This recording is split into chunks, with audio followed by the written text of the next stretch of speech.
প্রায় ৬৬ মিলিয়ন বছর আগে আমাদের এই পৃথিবীতে রাজত্ব করত এক বিশাল প্রাণী, যার নাম ডাইনোসর। কিন্তু হঠাৎ করেই তারা সবাই বিলুপ্ত হয়ে গেল। কেন, কিভাবে? আজ আমরা জানব ডাইনোসরের রহস্যময় ইতিহাস, তাদের জীবনযাত্রা, খাবার এবং শেষ পর্যন্ত কিভাবে তারা পৃথিবী থেকে চিরতরে হারিয়ে গেল সেই সম্পর্কে জানব। ডাইনোসর কারা ছিল? ডাইনোসর ছিল এক প্রজাতির সরীসৃপ যারা টিকে ছিল প্রায় ১৬৫ মিলিয়ন বছর ধরে। এরা ছিল বিভিন্ন আকার ও প্রকারের।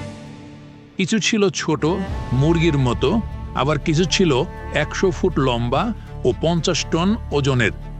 এদের দুটি প্রধান শ্রেণী ছিল শাকাহারী ডাইনোসর, আরেকটি ছিল মাংসাশী ডাইনোসর। ডাইনোসরের জীবনযাত্রা। ডাইনোসররা বাস করত জঙ্গলে, মরুভূমিতে, এমনকি উপকূলের কাছাকাছিও। তারা ডিম দিত এবং তাদের ছানারা ডিম ফুটে বাচ্চা হতো।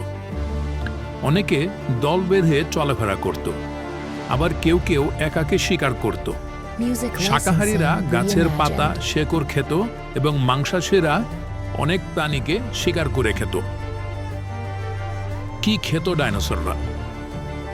তাদের খাদ্য নির্ভর করত প্রজাতির ওপর। ব্র্যাকিওসাউরাস দিনের বেশিরভাগ সময় গাছের পাতা খেয়ে কাটাত। আর টি-রেক্স যে ছিল ভয়ঙ্কর শিকারী, শক্ত দাঁত আর তীব্র গন্ধ শোকার ক্ষমতা দিয়ে সে শিকার খুঁজে বের করত। তারা জলের প্রয়োজন পূরণ করত নদী বা হ্রদ থেকে। ডাইনোসরের কিভাবে বিলুপ্ত হলো? ৬৬ মিলিয়ন বছর আগে একটি বিশাল গ্রহাণু পৃথিবীতে আঘাত হানে।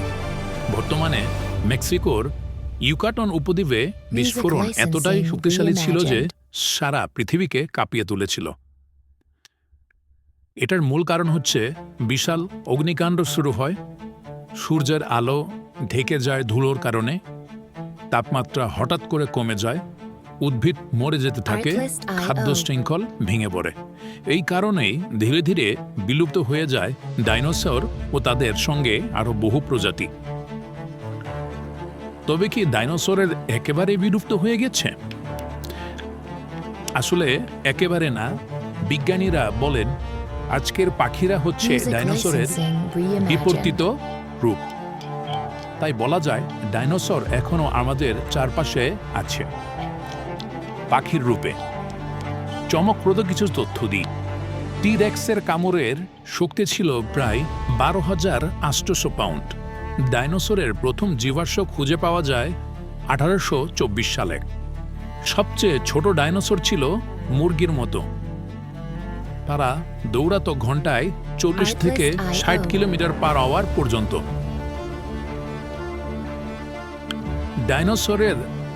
ডাইনোসর আজ নেই, কিন্তু তারা আমাদের কল্পনায়, সিনেমায় আর বিজ্ঞানমনস্ক চেতনায় চিরকাল বেঁচে থাকবে। যদি তোমরা এই ভিডিওটি ভালো লেগে থাকে তাহলে লাইক দিও, সাবস্ক্রাইব করো আর কমেন্টে লেখো তুমি কি ভাবো ডাইনোসর নিয়ে। ধন্যবাদ।